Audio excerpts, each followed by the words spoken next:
Good morning friend, मैं इनकलाब भारती अपने यूट्यूब चैनल गाइडर नंबर 1 पर आप सबका स्वागत करता हूं।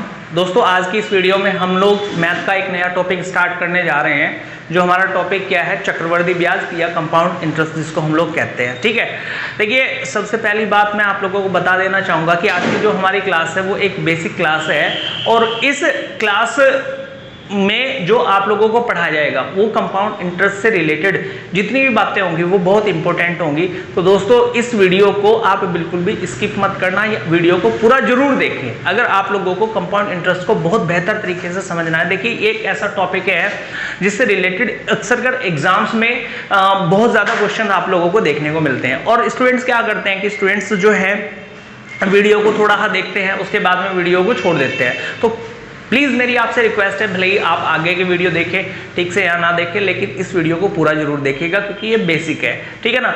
और मैं आप लोगों को बताऊं, मैं बहुत बढ़िया तरीके आप लोगों को बताने वाला हूं। अक्सर कर ये देखा जाता है कि स्टूडेंट्स आप लोगों के पास में कंपाउंड इंटरेस्ट को क्वेश्चंस को सोल्व करने के लिए एक ही अप्रोचेज होती है, दो अप्रोचेज होती है। मैं यहाँ पर बहुत सारी अप्रोचेज को डिस्कस करने वाला हूँ, आप लोगों के साथ में डिस्कस करने वाला हूँ। और मैं आपको बता करके चलूँ कि कहाँ किस अप्रोच का बहुत कम टाइम में इस्तेमाल करना है, हम लोगों को बहुत कम टाइम में क्वेश्चन को सोल्व करना है, इस उन चीजों को हम लोग समझेंगे। सबसे पहली बात यह समझते हैं कि चक्रवर्ती ब्याज होता क्या है। तो चक्रवर्ती ब्याज का मतलब क्या होता है भाई? चक्रवर्ती ब्याज का मतलब होता है कि जैसे कि अगर आप लोगों का साधारण ब्याज में क्या होता था कि पहले साल अगर आपका मूलधन पर ब्याज मिला है, प्रिंसिपल पर अगर आप लोगों को ब्याज मिला है, तो अगले साल भी आपको प्रिंसिपल या मूलधन पर ही ब्याज मिलेगा। ठीक है ना।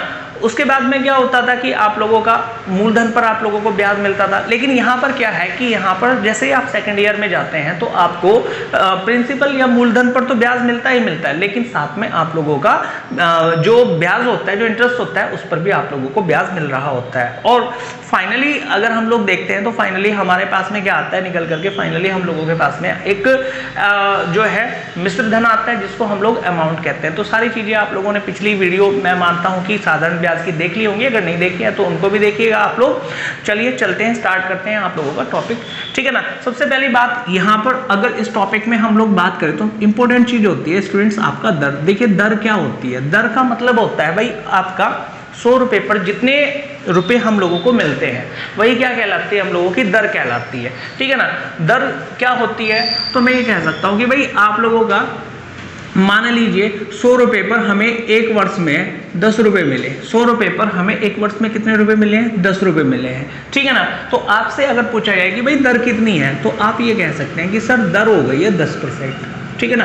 100 रुपए पर एक वर्ष में अगर 10 रुपए मिले हैं तो आप लोगों का दर कितनी हो गई? 10% हो गई है। कहने का मतलब यह है कि 100 रुपए पर एक वर्ष में मिलने वाले पैसे को ही, रुपए को ही हम लोग क्या मान लेते हैं? दर मान लेते हैं। ठीक है ना।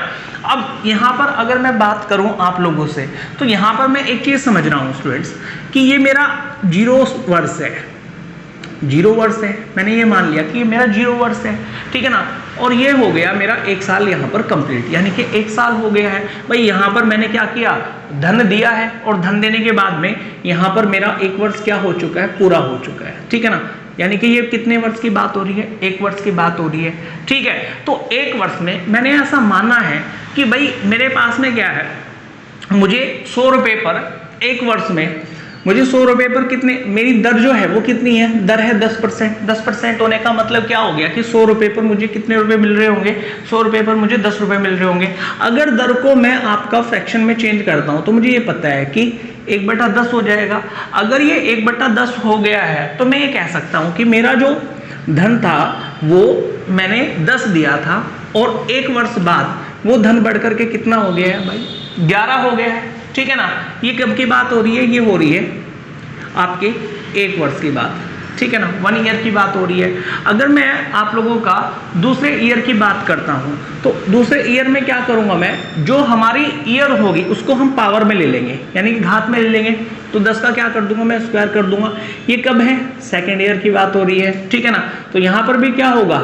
11 का स्क्वायर हो जाएगा। ठीक है, 11 का स्क्वायर हो जाएगा।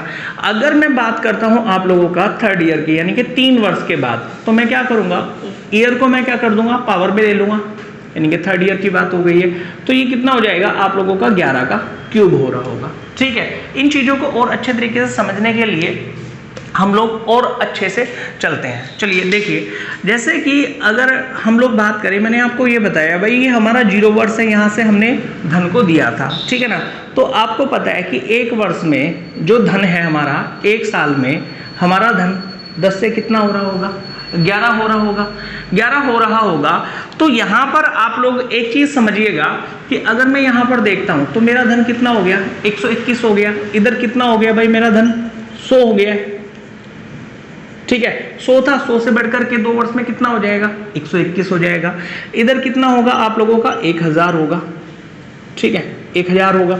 और इधर कितना हो जाएगा, यहाँ पर 1331 हो जाएगा, ठीक।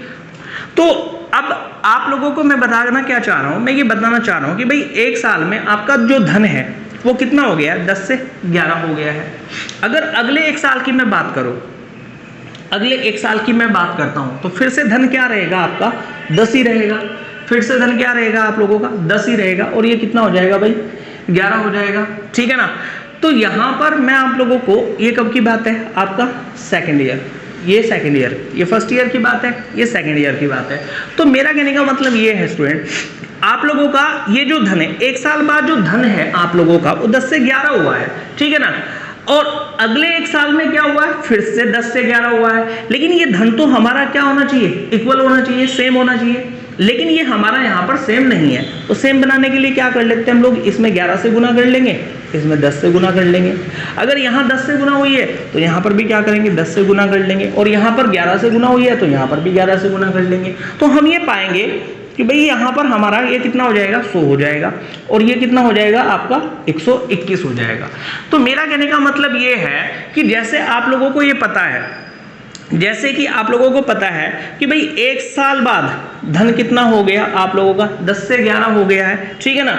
अगले 2 साल में धन कितना हो गया, तो 2 साल में आपको ये पता है कि धन जो है वो 100 से कितना हो गया, 121 हो गया। यही काम हम लोग यहाँ पर कर रहे होते हैं कि भाई हम लोग क्या करते हैं कि सेकेंड ईयर में जो हमारी रेट होती है, जो मूलधन होता है उसका क्या कर रहे होते हैं, पावर कर रहे होते हैं, उसकी पावर चढ़ा रहे होते हैं आपके समय को। तो उसी प्रकार से आप लोगों का यहाँ पर ये जो निकल करके आ जाता है आप लोगों के पास में, ये क्या आ जाता है आप लोगों का, मिश्र धन निकल करके आ जाता है। अच्छा, एक चीज और मैं आप लोगों को बता देना चाहूंगा यहाँ पर, देखिए जो हम धन उधार के रूप में देते हैं वो क्या होता है हम लोगों का, वो होता है आप लोगों का मूलधन, ठीक है। उस पर जो ब्याज मिलता है वो हमारी दर ब्याज कहलाता है।